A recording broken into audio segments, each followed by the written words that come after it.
નમસ્કાર સાથીઓ, હું આપ સૌનો ભાઈ રાજુ કરપડા.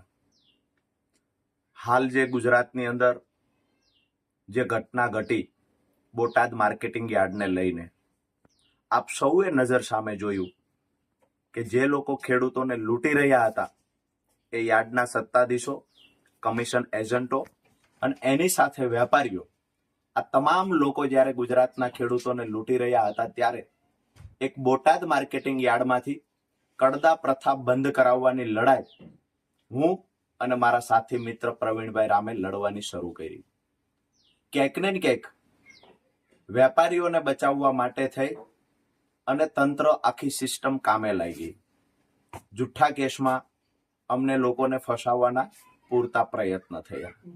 દુઃખ એ વાતનું છે કે અમારા પર ગુસ્સો હતો સત્તામાં બેઠેલા લોકોને, આ ગુસ્સો મારા નિર્દોષ ખેડૂતો પર ઉતારવામાં આવ્યો. ક્યાંક ને ક્યાંક હું જ્યારથી જાહેર જીવનમાં આવ્યો છું ત્યારથી હંમેશા એક વાત કરું છું કે મારા ખેડૂતોને દેણામાંથી બહાર કાઢવા આ સપનું મેં જોયું છે. જ્યાં જ્યાં પણ ખેડૂતો સાથે અન્યાય અત્યાચાર થશે એની સામે લડવાનું મેં મન બનાવેલું છે.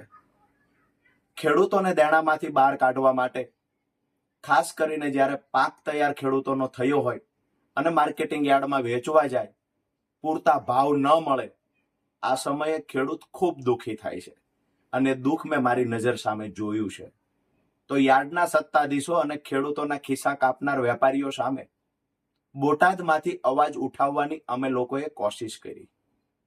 આજે હું વિડીયોના માધ્યમથી તમામ ગુજરાતના ખેડૂતોને એક સંદેશ આપું છું કે આવનાર સમયમાં આવતી 31 તારીખે જ્યારે માન્ય અરવિંદ કેજરીવાલજી ગુજરાતના પ્રવાસે હશે અને તમામ મારા પરિવાર સમા ખેડૂત ભાઈઓ સાથેનું સંમેલન થશે.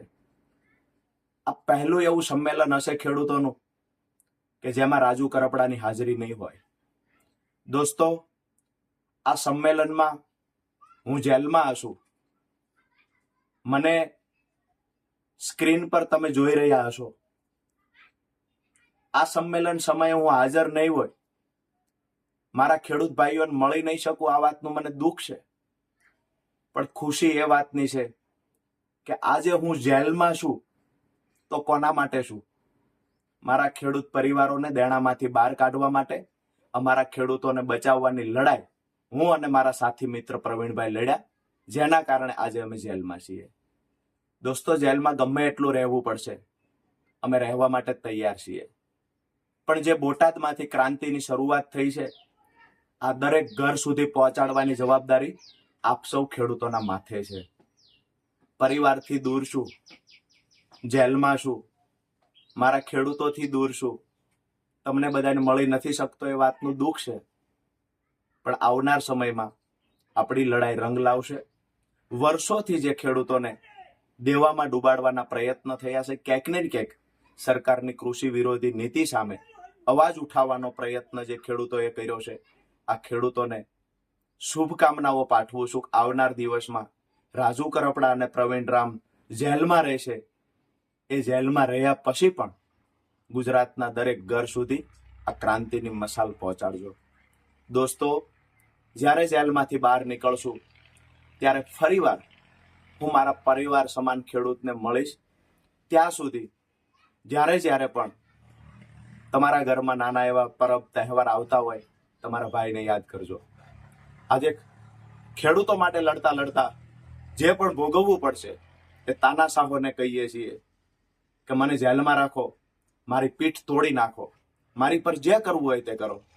પણ રાજુ કરપડાએ સપનું જોયું છે, મારા ખેડૂતોને દેણામાંથી બહાર કાઢીશ. માત્ર સ્ટેજ પરથી ભાષણ કરવા, વાતો કરનારા નેતા નથી દોસ્તો.